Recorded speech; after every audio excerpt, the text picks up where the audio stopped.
and then I watched their practice, and I was sitting there. This was in like the big swing of when I was really putting in a lot of work with tennis, with lifting and conditioning and all that stuff. And I was like, I think everything that I'm doing right now at home by myself is more intense, and just I'm doing more than what these guys are doing. And I feel like if I were to do this, I'd like it wouldn't be as fulfilling.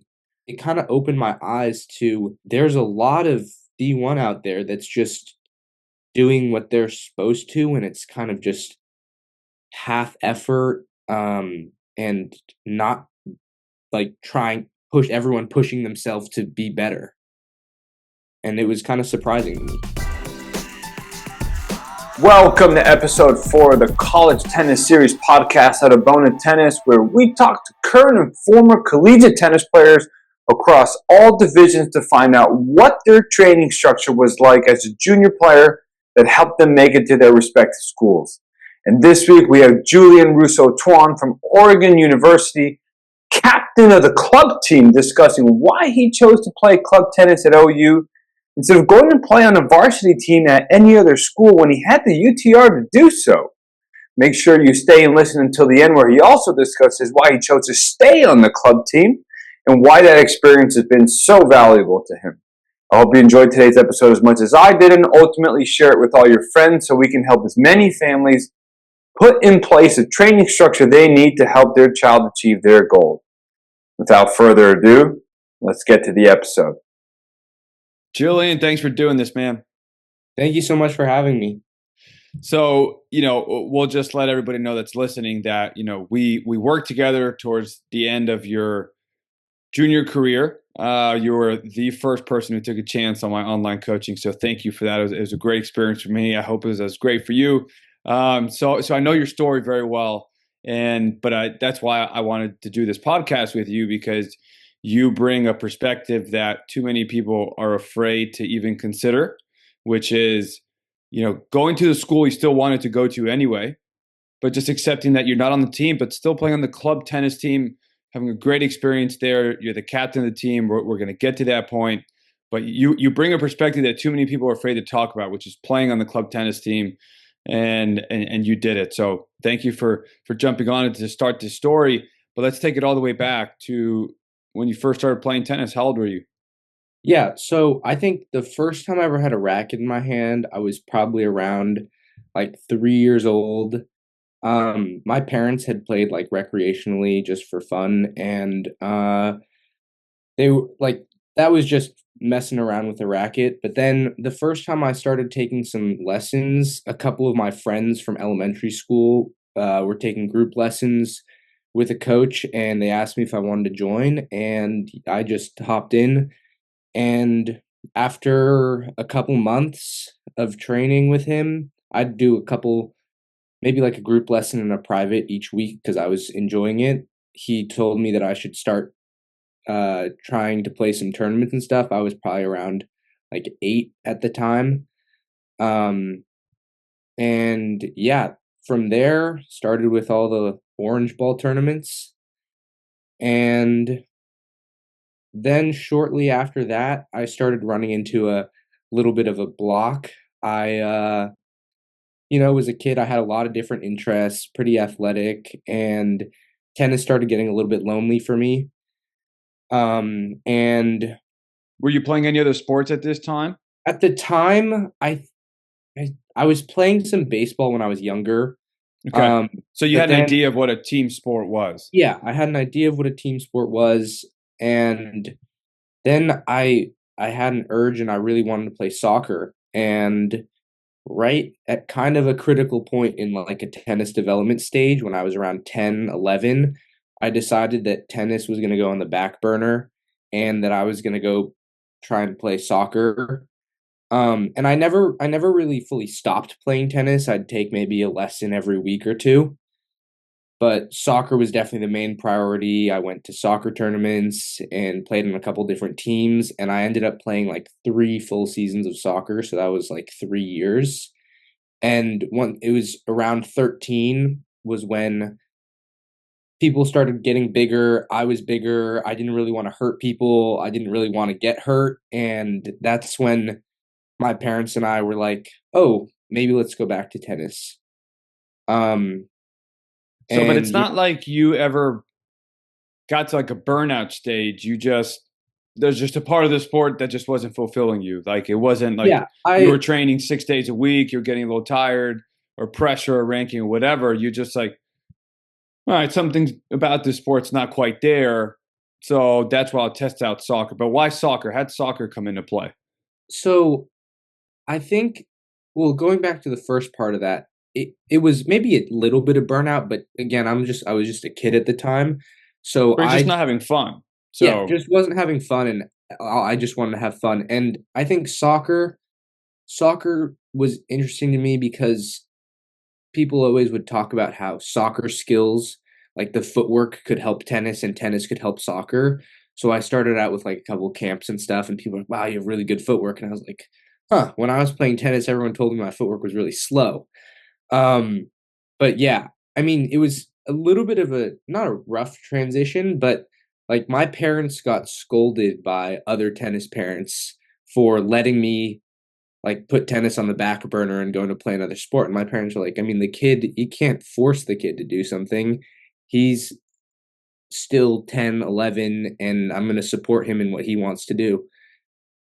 So yeah, it that was, point's interesting because I had my own instances like that. So when I was 12, I took a month off of tennis, but then when I realized I wasn't good enough to go play pro right out of high school, I kind of quit tennis. I just stopped training so hard for a few months. Um, and the same thing, right when I graduated college, I said, you know what, I just want to play tennis. Lo and behold, 2 years later, I come back 20 pounds overweight and out of shape, trying to be a pro now. So you can make the argument that I should have never stopped. Someone should have been there to force me to keep playing. And I've thought about that. What if someone really came really strong and shook me and just kind of pushed me?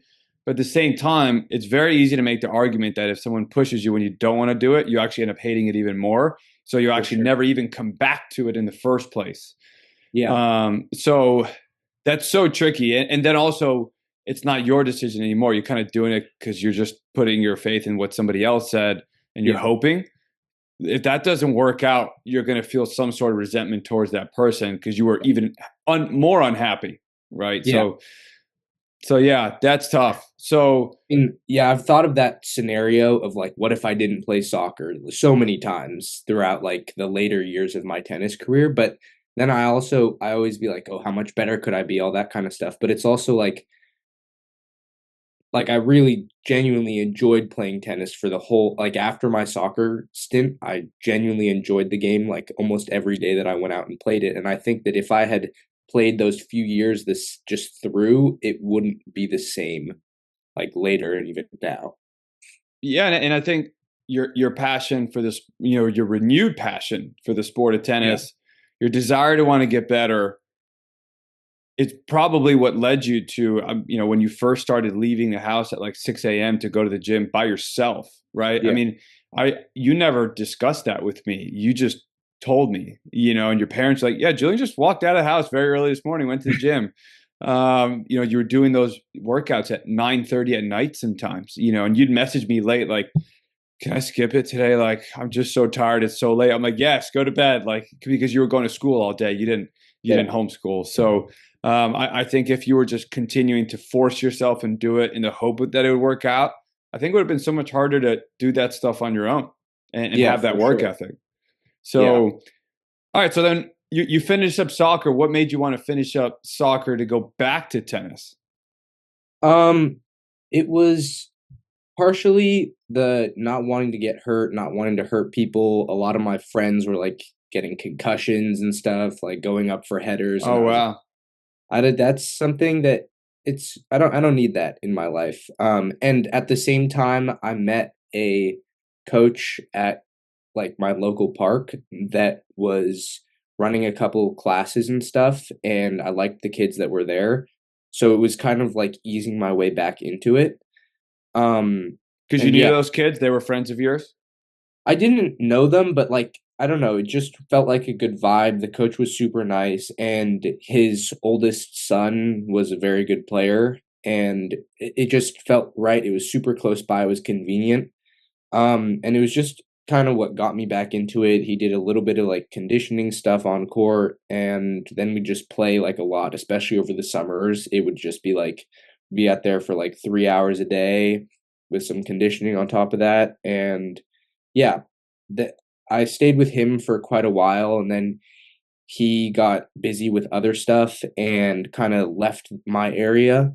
So I was kind of looking for a new coach, and I found this other like kind quote unquote academy. It wasn't like an official academy in any place, but it was a coach that had a bunch of kids like training. But like looking back on it, it wasn't the best kind of training. We just go every day and like do the same few drills, like a lot of people on a court. Um, and yeah, it wasn't really helping me progress as fast as I wanted to. And yeah, that's kind of my mom would always be like listening to tennis podcasts and stuff just to see those what's out there, and that's kind of how she stumbled upon you and what you were doing, and all the things that you said weren't good for development, like lots of people on a court and like not having like your personal training, was all of the stuff that I was doing at the time, training with these people. So I it was kind of perfect timing, I think, when, well, as perfect as it could be, when she stumbled upon you and your stuff, and when I was like looking for something new. And it was that year that Indian Wells was in October because of COVID, and we got to meet up that one time, and it kind of went quickly just from there. I had a couple matches recorded, and I sent you my stuff, and then we started going off and running from there. Well, and the tough part, I think there's, it's important for people to know that you live in LA, Hmm. right? And what's important about that is, yes, on the one hand, there's just a bunch of tournaments, especially with that Newport Beach UTR, but the traffic horrendous, and you're going to school, right? Yeah, You and your family had made the choice that whatever tennis you were pursuing, you were still going to go to regular schooling to do it, and just that made it so tough to find a better coaching environment after school, because to get there, it's just impossible. So, yeah, so that's where there's an advantage of being in LA or a big city, but also the disadvantage of, like, if they're not close and you choose to go to regular school, it can be really hard to yeah. find a good I training wanna environment. I wanna add, in the LA area itself, there's not a ton of like actual junior like coaching. You have to be in like specific places, like further down south in like Irvine and like Orange County area. There's a lot of academies and junior tennis development. But like in the city itself, it's not a ton. I'd say like most, if not all, of my tennis was played at like local parks and stuff like that. Yeah, yeah, and that's an interesting thing that you had to work around while we, until we started to work together. But when you first went from soccer and back to tennis, how soon were you training, like 5, 6 days a week? How quickly did you get into that? Were you doing that before soccer as well, like playing the 5 days a week? It wasn't really, I wouldn't say it was 5 days a week. It was kind of like I it was probably 3 to 4 days a week. Okay. Um, Lesson stuff, because before soccer I was kind of young. It would be hard for me to focus without like a coach there. Yeah. So it'd be 3 to 4 days a week. Maybe my dad or mom would take me out one day and hit with me. Um, and then yeah, after soccer, it started ramping up more. I'd say probably 4 or 5 days a week. Um, yeah, I'd just go after school because the coach would be at my park and he'd have a bunch of kids there, and yeah, that'd pretty much be what it was. I'd play a couple tournaments here and there. And yeah, I didn't really have any great success or anything in those tournaments, but I kind of just kept plugging away. So yeah. Uh, do you remember when you first started playing practice matches? I think I started playing practice matches probably only like a few months before we started working together. So I mean, you're talking about 15 years old almost. Like probably like 14, 15, maybe like a whole year, but it was the thing is at the place that I was playing, it would be like go play a tiebreak against them or go play a couple games. It wouldn't be like a full two sets. So there'd be like match play elements to work on like constructing points, but it wouldn't be a full like simulation of a match. Did it make a difference when you started playing practice match? Because I mean, you were playing some points, but it wasn't until later that you started to play full out practice matches. Did it Yeah. make a difference, like having to work through that whole match right Yeah. there? I think it makes a huge difference because especially when you're playing the same people every day and you're not playing a full match, it starts to be you start to lose concentration. You start doing some, not thinking when you're playing, but when you're playing a full practice match, you have to like especially once we started working, it really was like a shift in like mindset of like this is I'm just going to think of it as a match and do things how I do things in a match because that's like the best way to practice. So I think, yeah, playing practice matches was a huge thing that helped me a lot. Just feeling comfortable in like pressure situations in a match and feeling comfortable when I'm should be uncomfortable. Yeah. At what point did you start actually doing strength and conditioning? That up and until we started working together, I hadn't done any strength and conditioning. I had always been like a bigger kid and I was like strong, but never any like serious agility stuff, changes of direction, and like tennis specific lifting. None of that. Like I'd always, coaches would always have us running like sprints and long distance running, but never specific things. So again, like roughly 15, 16. Yeah. Yeah. Okay. Now, you talked about your footwork issues before, where you felt that you weren't that great of a mover, especially when you got to soccer. Then you went back after. Now, towards the end of your junior career, you became a much better mover, right? I Yeah. thought just a huge improvement. How much of that do you think was related to you doing actual strength and conditioning and agility drills versus you just playing and training with way more energy and intensity? We found some pretty good practice partners for you, or was it a little bit of everything?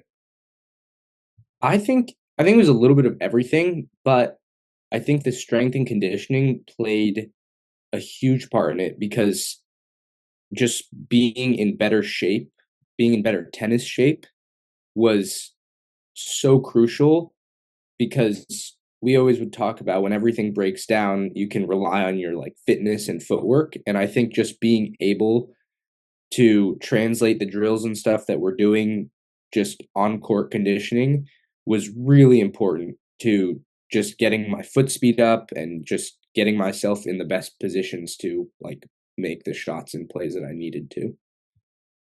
So, at what point did you have the goal of trying to play Division I college tennis? Was that Yeah. pretty quick from like when you started playing tennis? Did that come later? When did that come in?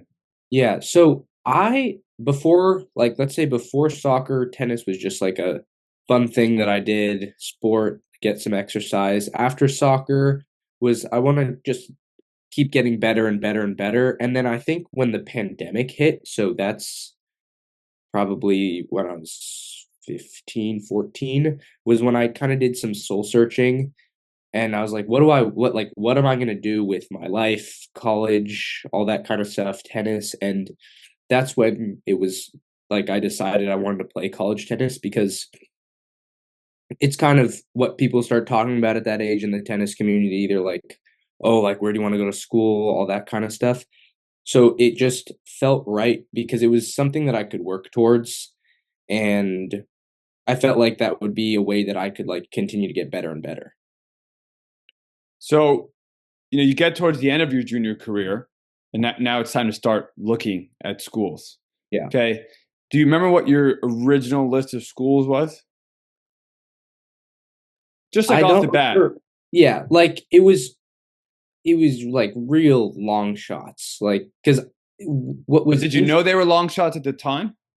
yeah, I Okay. did, but I was kind of hoping that people would, because when we started working, I made big improvements quickly, and I was hoping that I could like sell my upside to the coaches. Um, and I remember it Especially was, because you had the grades. yeah, it was schools like Michigan and like Penn State and like Berkeley and those kinds of schools. And it was just because like I wanted to have like a full college experience that I wanted where it wasn't like just tennis. And because I think I could have, if my goal was strictly let's play D1 tennis, if I had reached out to every program under the sun, there would have been a program for me. But I realized as I got older and as like my list got more and more narrowed down, it was that I wanted a school that has like sports that I can go watch and the academics that I want as well. So it became like a more narrow, and like the bar of what I had to get on these teams became a lot higher. When, towards the time that it was close to making your decision, you actually took some trips to take a look at some of these schools. Your UTR is a little bit over a 10, right? I think Yeah. at that time, but Yeah. made a big jump. I think when we first started working together, you're hovering around an 8.5. So in a Yeah. short amount of time, get up to a 10. So kind of easy story to sell. And you end up taking a trip to a Division I school that had UTR players that you were rated higher than. So you're like, Yeah. I should have a good shot here. This is a very well established school. It's a great Hmm. name. It'll look great on the resume. I'll probably get a great education. Sports, maybe it wasn't like the biggest thing in the world. They had them, but it wasn't as Yeah. exciting. But it was D1 with Yeah. great education. And ultimately, you chose instead to go to Oregon, where you weren't going to be on the team, at least to get started. You were still going to try to hope and do your best for that. But you had your big school. I mean, still good education, but not a very different than where this other school was. How did it feel to walk in? Because I'm kind of leading you because I know the answer, Yeah. but you walk into that D1 school, you go look around campus, you go look at the practices, and you look around and you're like, I'd rather not play D1 if this is what it's like. Yeah. Talk a little bit about that trip, that experience. Yeah. Yeah, I remember I'd gone out to a tournament before and it was just in the area, so I went and looked around and tried to talk to their coach and stuff. And uh their coach showed me around their complex and their weight training, and then I watched their practice and I was sitting there. This was in like the big swing of when I was really putting in a lot of work with tennis, with lifting and conditioning and all that stuff. And I was like, I think everything that I'm doing right now at home by myself is more intense and just I'm doing more than what these guys are doing. And I feel like if I were to do this, I'd like it wouldn't be as fulfilling. It kind of opened my eyes to there's a lot of D1 out there that's just doing what they're supposed to, and it's kind of just half effort, and not like trying push everyone pushing themselves to be better. And it was kind of surprising to me. Yeah, it was surprising to me to hear that from you actually, and to go look at a team of a Division I, and for you to give me that feedback. So that was really interesting. Yeah. And as we're just talking about this, I think this is a really interesting thing because I get this a lot from parents and kids that are trying to figure out where to go and then how to go about that process that gets started. How hard was it for us to get responses via Oh email, man. even though we were looking at rosters and emailing coaches because we knew that your UTR was already higher than some of the people, if not the very same. And you had the grade, so you weren't even asking for scholarship. And yet, such a high percentage would not even respond to anything. Yeah. I feel like we probably sent out a couple emails a week. Even to schools where I wasn't fully sold on just to get some traction, get like my name out there. And I wasn't asking for a scholarship. I was just asking people for like a chance, just like look at the video that I have. And it was like towards the end of sending out emails, I just sent them out expecting to get nothing back. And I'd check my email a couple times a day, and like when I'd get a no, I would just be happy that they responded to me.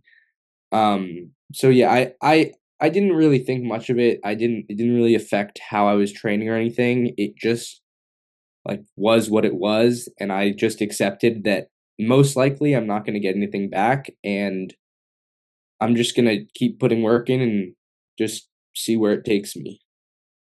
Well, ultimately, it ends up taking you to Oregon University, Yeah, but you were yours. not on the team, right? Yep. University of Oregon. Sorry. Yep. So it ends up taking you to University of Oregon, but you weren't on the team. Yeah. And here you are, you'd put in all this time and effort. And when I talk about time and effort, I think people need to understand that. I mean, you were at the point where how early were you leaving the house to go to your workouts? Voluntarily, by the way. No parent, I no would. coach, no one told you to do this. The gym opened at 6, so I'd leave around 6, get there, get my workout in, and then go home, shower in time, go to school. And then, yeah, I'd go to school. After school, I'd try to get a practice match in, and then homework from there. And then, so, I mean, you had it was either a very early morning or Yeah, when you chose to do the workouts late at night, right? Where you're yeah. finishing up around 10. Yeah, there were days where I'd be able to hit in the morning before school. I'd be out there right as soon as the sun came up. It's cold, no one out there, but And how funny that was because the lights weren't on and oh you're yeah, still what can we do while we wait for the sun to come up so we don't waste time? I mean, yeah, it's the just lights pure weren't on. darkness. We're doing like volleys and stuff and short court, working on some fitness, and then once it's lighter out, then starting to hit. And then those days I'd also try and get some kind of hitting in the afternoon after school. So then that'd put me later, and then I'd have to do my homework, and then it'd start to get around like 10 p.m. I'm like, oh, I got a workout to do. And I had bought some weights just so that I could do them at home so I wouldn't have to go to the gym at 10 p.m. And yeah, there was nights where it'd be like 11:30 and I'm finishing my workout. But I enjoyed that grind. Which is, yeah, a lot of people are doing it just because they feel like they have to. But for you, I mean, you knew you had to, but I mean, you were taking a sense of pride within what you were doing and you were loving the progress. Yeah. But you put in all that time and then at some point you have to choose what school you go to. You choose the University of Oregon. Why did you choose to go there? Yeah. And you're not on the team.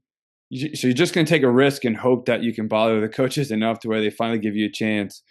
Why there when you could have gone even D2 or D3? Well, I think we did talk a little bit about that with, the big sports and all the things that you wanted. Mhm. But still, well, why there? Why University of Oregon? Yeah. Not on a team, all that time and effort.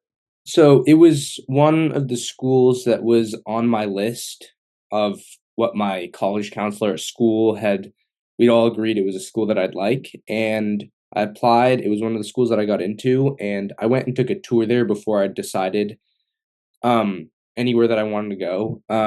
And as soon as I stepped foot on campus, I just could. It was something that I could feel. I don't even know how to explain it. It might have been just seeing all of the athletes walking around with their athlete bags, and the first place we got dropped off was outside of our track stadium, Hayward Field, where Olympic trials and nationals are held. And I looked at it and I didn't know very much. I was like, is this our football stadium? And someone's like, no, that's actually the track stadium. So I was like, okay, we got a lot of sports going on here. You walk by the rec fields, the gym is huge, and it just felt like I felt kind of at home, like immediately. And I also knew a friend of mine was friends with one of the guys on the team and connected me with them, and they let me come watch practice. And all the guys were super nice to me. And yeah, I just, it felt like school wise, it was the right thing for me to do. It was where I would be happiest if tennis was out of the picture. because I always thought of like if I made the team and got injured, I'd still want to go somewhere that I enjoy going to. Um, so yeah, it was that it kind of as soon as I got there and took a tour, I was like, this is where I want to be. And I decided that like take a risk. Well, to keep this part of the story short, the risk did not pay off. Yeah. Right? You do not get on the team, Yeah. and you end up choosing to go play club tennis. I've seen Yeah. other people just quit and just enjoy their school. Nothing wrong with that, but you make the decision to look. I'll say it. I mean, you put your pride aside. You're a D1 player, and you made the decision to go play club tennis. Yeah. Why? I I well, the coach said go play club tennis. And my mom was like, you should just go check it out because it's not going to hurt in any way. And yeah, I very begrudgingly went to club tennis tryouts. I mean, I'm not going to lie. On my walk over there, I was like, this is stupid. I'm freaking going to club tennis tryouts. And I can't lie, I probably was thinking I'm better than this, but I still went just because I any opportunity to play, I'm happy to do that.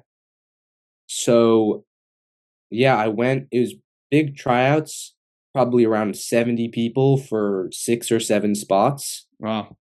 and we all get like a little number tag that we pin to ourselves, and I was a little bit nervous once I started playing, seeing how many people were there that I'd slip through the cracks. Um, But yeah, I tried out, was playing well. People were getting like we do live cuts around us. So if That's people tough. it's tough. I mean, you're playing like team singles and there's people on your team that are packing their bags while you're playing. So it's Did kind anyone take it too hard? of not really because they announced that they would start sending people home and technically they aren't cut. They just say like we've seen enough. We'll Still, email that's you. tough. But yeah, In front of it's everybody, I mean, in it's front of like, everyone. yeah, that's not easy. Yeah. So yeah, but partway through tryouts, there were a couple of people that were evaluating that were on the team that were like asking me questions like, "Oh, where are you from?" Blah blah blah, that kind of stuff. And then towards the end of tryouts, um, I actually recognized someone that I had played in a tournament a few years ago at club tennis tryouts, and he was like, "Oh, this kid's good. He's like a 10-5 UTR." And I was like, "Okay, you didn't have to out me like that." And then we went into some match play and my partner got nervous and like was missing balls. But yeah, club tennis, even through the first term, I probably would say I was a bad teammate because we're a co-ed team. So when we're practicing, we're hitting against guys, hitting against girls, rotating around, and I wasn't really giving people a chance because I was still a little frustrated that I didn't have a chance at all for the D1 team. So yeah, that's how club tennis started for me. So, I mean, I appreciate your honesty because it's not easy, but you then finish that first semester of playing club tennis there, and then Hmm. you have a chance to go back home summer. And we even had some conversations where I reached out to you. I'm like, so what are you going to do now? I mean, Yeah, it's you finish your first year, you have an idea of what it's like. it was just first quarter. I think it was winter break. First quarter, you guys have these quarters and stuff Yeah, that us East Coast people don't understand. So yeah, so you come back home, and I'm like, are you going to stay? I mean, you're still good enough. You still got the UTR. We start reaching out. What do you want to do? And you choose to stay again. yeah. Well, yeah. I was frustrated, and during the term, I think I started writing an email that I was going to send out to coaches to try and transfer, and I ended up sending it out. I think around like Thanksgiving time. We did some research of like probably I think it was like 10 or 12 schools where my UTR would fit into their. I think it was like we do it if there were like 2 people that I had a higher UTR than I'd send the email to, and I sent it out. And then over winter break, I still trained pretty much every day over winter break, and I'd hit with a bunch of guys. I had a bunch of friends that were on D1 teams around, probably mid-level, low-level D1 teams, and I started noticing we'd just be talking about how tennis is going and all that, and people were just trying to complain, "Oh, my coach doesn't pay attention to me. Oh, my matches, I don't feel good. They're not giving me like the attention and stuff that I need." And it kind of not pushed me away, but it made me start thinking about it. And I also, as much as I didn't want to admit it, I had enjoyed my first quarter of playing on the club tennis team. Um, and it like we everyone on the team gets close. We're like a big family, so it it just felt like, again, it felt right just to stay and see how it went. And yeah, the second and third term of school, I continued to play club tennis. We had a lot of fun. It's kind of a low pressure version of playing tennis because you're still competing for your school. You still have that school pride, still cheering each other on. But it's lower stakes. And then we went to nationals last year and had a really good time. It's a pretty good level of tennis still. Um, and yeah, I from there I kind of just really liked the people that I was with, and I enjoyed the school that I was at, and the whole picture. There wasn't that much downside, and I would say that me sticking to club tennis instead of trying to leave and chase D1 was less of like giving up and more of a pivot to how I want to like play my tennis and see my life like down the road. And yeah, I wouldn't really change anything about it. Well, and here you are now, captain of the club And tennis yeah, team, right? So, yeah, Mr. Captain, tell us, like, now here you go from, not even like just almost, how do we phrase this? Um, just it was a struggle for you to go yeah. out and try out for the team, and now here you are. Not only do you enjoy it so much, but you're the captain. So tell us what life is like as the captain of a club tennis team. Yeah. So it kind of got started in, well, last year, our previous captain was basically, sorry, let me start by saying the captain's duties, aside from managing people and all that, is planning practices because we don't have a coach. We're all fully self-run. And that means that whoever's in charge is planning the practices. And for the first two terms, we weren't really, no one was getting better. I mean, obviously it's a team self-run, but we'd just be doing the same couple drills over and over, and it kind of got tiring. And she graduated a term early, so I offered like, hey, I have a little bit of experience playing tennis and done a lot of drills in my time. Can I start planning practices? And so I started planning the practices, and then from there it we had like a form to fill out if we were interested in leadership. And I was like, hey, I'm already doing half of what we have to do. May as well just get the title too. So I said I was down to do it, and other people agreed. And yeah, so that's kind of how I got the captain role. And yeah, I just like the practices got a little bit better. I tried to implement some stuff that high level training includes, just working on some consistency and stuff. Just trying to create practices that had an overall purpose instead of just going out there and playing a game. Have you ever had to cut somebody from the team? Yeah. Oh, not people that made it, but tryouts is high intensity. Everyone's got their little notepad, and we have to talk about who makes it and who doesn't.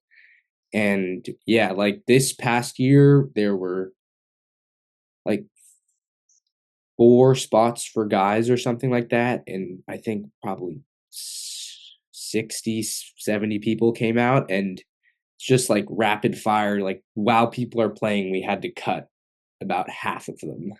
And so you're one of the people like calling out the name, like, "Hey, No, Michael, you're out." we go while they're playing. We find their number and just say, "Hey, we've seen enough. Thank you so much for coming out." That's tough. And I mean, it feels that's bad. yeah. You're essentially I mean, you're interviewing people. I mean, Yeah, this sounds like incredible experience for when you do go get a job, and if you are, fortunate enough to work up to a managerial position where you're in charge. yeah, This is great experience that even D1 athletes are not sure. getting because they're not doing this. Yeah. And I mean, before the season, there's a lot of planning that goes into it because tryouts are probably third or fourth week of the term. And we obviously want to get as many people to come to tryouts as possible. So we're out there tabling. We have an info session that kind of overviews what our team does. And two or three events that we just have a table out there like, hey, interested in club tennis? And we get people emails. We send out emails of all of our info, and then we have our info session. And when it starts to get tough because you start seeing the same people over and over again, and they start like trying to build a little bit of a relationship, and then they end up not making it, and you have to go tell them we've seen enough. So it teaches you some. You just got to keep it professional and just can carry on. That's brutal. Yeah, Because look, I mean, when you're in college, you're still a kid. I know you don't yeah, feel like a kid, but when you get older, you'll look back and you'll be like, 20-year-old, that's still a kid. But the interesting part is that one of the biggest reasons parents want for their kids to play tennis, and I say this a lot too, is we're using tennis to help prepare them for life afterwards, to learn how to sure. good work ethic and discipline and all this, and work as a team, especially when they get into college.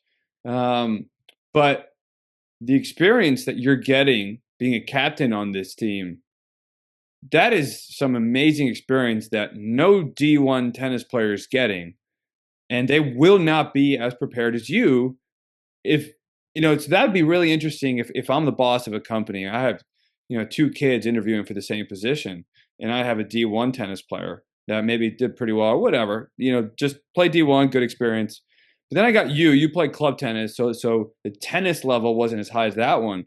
But I'm going to look at what's on your resume and what you've done.